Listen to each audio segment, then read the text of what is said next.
Hi, everybody. Scott McGinnis back for another In Focus. For me personally, a huge thrill for me being around arm wrestling for just over 20 years. Special guest with me right now is many-time world champion, certainly a living legend in the sport of arm wrestling, Cleve Dean. Hi, Cleve. Nice to meet you today. My pleasure, man. Oh, it's a thrill for me to actually meet you. It really is a thrill. I remember watching you on Wide World of Sports, being a fan of arm wrestling, and then seeing you on video. It's a thrill for me. Well, I appreciate that. I really do. Thank you. Thank you tell me what first got you interested in arm wrestling? Well, I've always been interested in it, as a child playing around with it, but I didn't know there was a circuit or a world championship or anything like that until I just discovered it by accident, seeing it on TV being used for muscular dystrophy benefit. Okay. And that's where I learned about it and got in connection with the right people and promoters and started getting invites and went from there. So as a youngster for me, well, as a younger person for me, watching you on TV back in the late 70s, you were the man to beat at the time, yes? Oh, yes. You were, and you were pulling against huge names, and Johnny Walker was around, the Pattons were around. Who was your biggest foe back then? Well, I guess when I first started, it had been the guys in the West Coast, because they'd been in it longer than most of the guys in the East Coast and stuff. Virgil Arcero would have been my... Okay. He'd have been my truest adversary, and, as far as the West Coast people go, and even though there was a guy from the East Coast when I first started, sure, give me a fit, Steve Woodall. Okay, right. Man, that joker was all man, and no doubt about that. Great. So, do you remember your first world title? Yes, sir. And where was that at? It was in Petaluma. Petaluma, okay. 78. Wow, 1978, first world title. So that was a huge thrill for you at the time? Yes, sir. Yes, sir. I mean, I never seen anything like that. There was 400 competitors there that year. 400 competitors. Yeah, and you got to remember, Petaluma was single elimination. You didn't mess up but one time, and that was it, and you go home.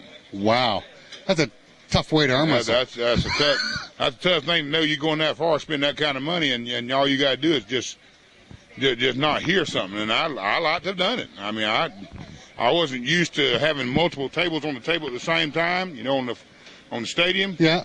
And wasn't used to having that many refs saying go and everything. And it was quite a distraction. You have to learn how to focus on something like that when you got that much going around and you're not used to it, and you hear so many other refs saying go and stuff. And there's a couple of times I didn't hear to go. I actually caught the guy and had to bring him back. Wow. Yeah, well, that would be a huge adjustment. So, for me, just for me and for the other people. So, how many world titles do you have? Do you know? I got over 100 world titles. Over 100 world. I don't really even know what's like, but yes, sir. Wow. Right-handed and left-handed together now. Yeah. That's true. So, and you've been fairly active right up until just the past couple of years. You haven't been as active, correct? Well, there's been a couple times. I took in '86, I quit for 6 years. Okay. And then come back and won the Worlds again. Then I did it for 2 or 3 years, took another 5 years off, come back and won the Worlds again, stuff like that, But as far as staying active with it and staying involved with it, I always have, yeah. Yeah. And, in the last couple of years, I hadn't been as active, but it's because my legs won't let me be agile enough at the table. Well, I heard there was a knee replacement. Is that? Well, I had a right knee replacement. Okay. But, the knees are not as much of the problem as my back is. See, I injured my back when I was 22 years old. I literally crushed 2 vertebrae in it. Wow, yeah. And see, they've never been fixed. Okay. And stenosis sets up in there, which is nothing but arthritis. But it grows. It fused. My 5th lumbar is totally fused, like a doctor did it. Yeah.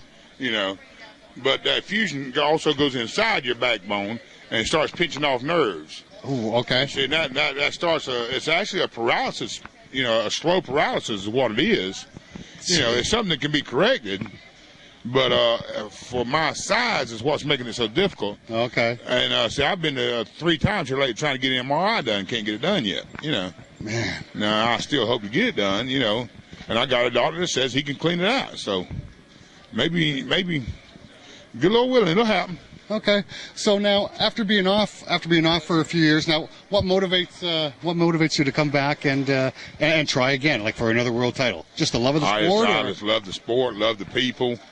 you know, and I love the competition. I love one-on-one competition, you know. And like in this sport here, for the most part, it depends on you and what you've done. Now, you know, you get lucky to draw. Don't get me wrong. I mean, I've had days when it wasn't nothing but a cakewalk. Then I've had days that every last I got the toughest guy every time around, you know. and you earned it that day, you know. And then some days, like I said, because it's a draw, you just go through it and wonder, you know, why didn't they just send me the trophy and I wouldn't even have to come spend all the money, you know. Right. And I've seen other guys do the same thing in their class, you know. Yeah. And it's just, you know, those are just lucky days, you know, but, yeah. It is. I mean, the draw is everything.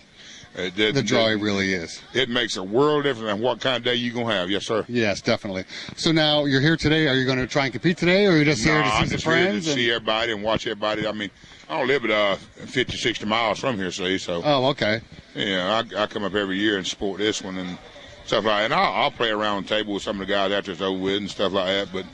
So, you know. Will we see Cleve Dean back on the table again, you think? Oh, yes, most definitely. It's not over yet. If I have to do it from sitting down, yes. I mean, that's what I've been starting doing is training. Okay. Sitting down, and just in case that's what I have to do, you know. That's great. Yeah, because so I've been to build me something that's built the right height and everything else to where I literally can arm wrestle sitting down, because I can arm wrestle almost as good sitting down as I can stand up. Yeah. And which better now, because when I'm sitting down, I don't have to depend on my legs to hold me, and it's just, you know, I have a limited amount of agility, but not near about as limited as I am with my legs. Because when I'm standing up, all I can do is just one thing. That's just lock and hold and pull. I can't use none of my body. My body won't twist and work with me, you know. Okay. So, well, that's great. Listen, I really appreciate you sitting down and talking to me for a minute. It was a thrill to meet you. It really was. I'm honored. My pleasure. My pleasure. And I'm sure glad you come down here to see us today. I know you come a long ways. And yeah, come down. I hope it was all worth your while. It's been great. And as I was talking to Todd before, Southern hospitality is legendary. It's everything everybody says it is, folks. For the most part, it is. I mean, it's lacking. The demeanor of it says it's less than some, unfortunately, and I hate to see it. But for the most part, you'll see it's still very graceful. It is. The people have just been great. Good. So thanks again, Cleve. I really appreciate it. Folks, huge thrill for me. One of my idols in arm wrestling, Mr. Cleve Dean. Thanks very much. Thank you. Okay. My pleasure. You have a good day. Thank you.